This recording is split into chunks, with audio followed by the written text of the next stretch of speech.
शिक्षणाच्या मंदिरातच विद्यार्थिनीवर अन्याय. माजी मंत्री अजितराव घोरपडे विद्यालयाकडून 4थी उत्तीर्ण मुलीला प्रवेश नाकारला. संतप्त पालकांचा आंदोलनाचा इशारा. राज्यभरात आज नवीन शैक्षणिक वर्षाची सुरुवात ढोल ताशांच्या गजरात नवागत विद्यार्थ्यांच्या जल्लोषात होत असताना मिरज तालुक्यातील कळंबी गावातून एक धक्कादायक आणि संतापजनक बातमी समोर आली आहे. शिक्षणाच्या मंदिरातच एका चिमुरडेवर अन्याय झाल्याचा गंभीर आरोप करण्यात आला आहे. कळंबी येथील रहिवासी हनुमंत शिंदे यांच्या मुलीने गावातील जिल्हा परिषद शाळेतून इयत्ता 4थीची परीक्षा उत्तीर्ण केली. पुढील शिक्षणासाठी तिला गावातील माजी मंत्री अजितराव घोरपडे विद्यालयात प्रवेश घ्यायचा होता, मात्र या विद्यालयाने तिला प्रवेश नाकारल्याचा गंभीर आरोप पालकांनी केला आहे. या प्रकरणातील सर्वात धक्कादायक बाब म्हणजे हनुमंत शिंदे यांची मोठी मुलगी सध्या याच अजितराव घोरपडे विद्यालयात इयत्ता 7वीत शिक्षण घेत आहे. असे असतानाही त्यांच्याच लहान मुलीला त्याच शाळेत प्रवेश नाकारण्यात आला. यामुळे शाळेच्या या भूमिकेवर अनेक प्रश्नचिन्ह उपस्थित होत आहेत. मग निकष काय, भेदभाव कशासाठी? या निर्णयामुळे हनुमंत शिंदे कुटुंबासमोर मोठा पेच उभा राहिला आहे. मोठ्या मुलीला एका शाळेत आणि लहान मुलीला वेगळ्या गावातील शाळेत पाठवायचं कसं? 2 मुलींनी ने-आण कशी करायची? असे अनेक प्रश्न आता या कुटुंबासमोर आहेत. एकीकडे राज्यात शाळा पटसंख्या टिकवण्यासाठी, विद्यार्थी मिळवण्यासाठी शिक्षक आणि शाळा प्रशासन दारोदार फिरत असल्याचे चित्र असताना दारात आलेल्या विद्यार्थिनीला प्रवेश नाकारण्याच्या अजितराव घोरपडे विद्यालयाच्या मनमानी कारभारामुळे सर्वत्र तीव्र आश्चर्य आणि संताप व्यक्त होत आहे. आता शिक्षण विभाग या प्रकरणी काय भूमिका घेणार, कारवाई करणार का, याकडे संपूर्ण तालुक्याचे लक्ष लागले आहे. एका चिमुरडीच्या शिक्षणाच्या हक्कावरच घाला की हे प्रकरण आहे निव्वळ गैरसमजाचं?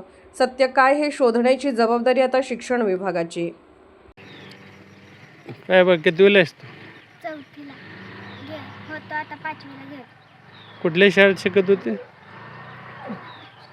जिल्हा परीक्षेत. मग आता अजितराव घोरपडेमध्ये गेलतो. बर, विद्यालयात काय झालं? शाळेत गेलतो, त्याने म्हणले की ॲडमिशन फुल आहे. बर म्हणून परत आलो. बर. मग कळंबीतल्या 4थी झाल्यानंतर पुढच्या शिक्षणासाठी 4थी या मुलांनी कुठे जायचं? हायस्कूलमध्ये. मग तिथं नाही प्रवेशन, मग ॲडमिशन म्हणल्यानंतर मग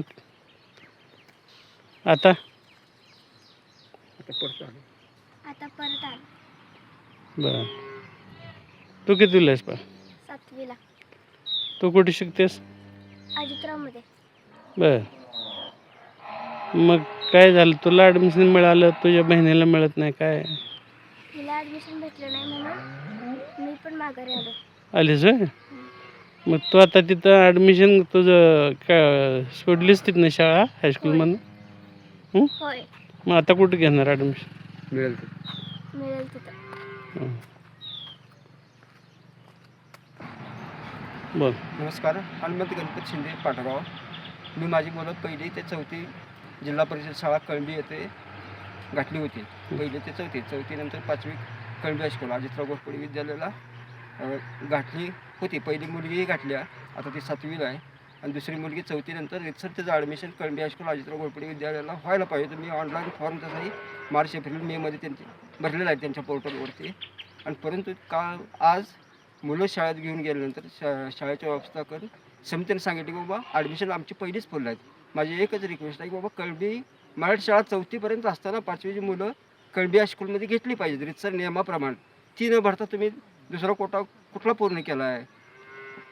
4थीची पोरं 5वीला कळंबीत जाय ना, तर ते जाणार कुठं? एक तर आम्ही 5 किलोमीटरवरून गेली 6 वर्ष मी जडतो. इकडून कळंबीपत्र सोडायचे आणि परत रिटर्न पोरं गावापत्र घेऊन यायचं. एवढं आम्ही कष्ट करून जर 5वीला पोरासनी जर ॲडमिशन गावच्या शाळेतल्या पोरासनी जर ॲडमिशन मिळत नसेल, इतर मुलासनी जर मिळत असेल तर याचा काय उपयोग?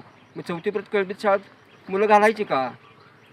5वीला जर हायस्कूलला ॲडमिशन मिळत नाही आणि सांगत असाल तर 5वीच्या पोरांना न्याय काय? ही शासन स्तरावर माझी एकच मागणी आहे की बाबा ह्या गोष्टी चौकशी व्हावी.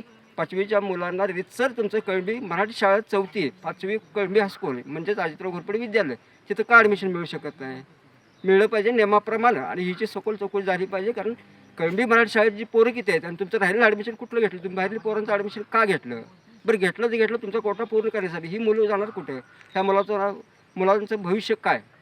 आणि यावर योग्य शासनाने निर्णय घ्यावा. 2 दिवसाची मुदत, 2 दिवसानंतर उपोषणाला बसण्यात येईल. उपोषण मी रितसर घेईन आणि रितसर माझं न्याय हक्कासाठी भांडणार आहे. शाळेचं माझं देणं घेणं नाही किंवा राजकीय आमचा स्टंट नाही.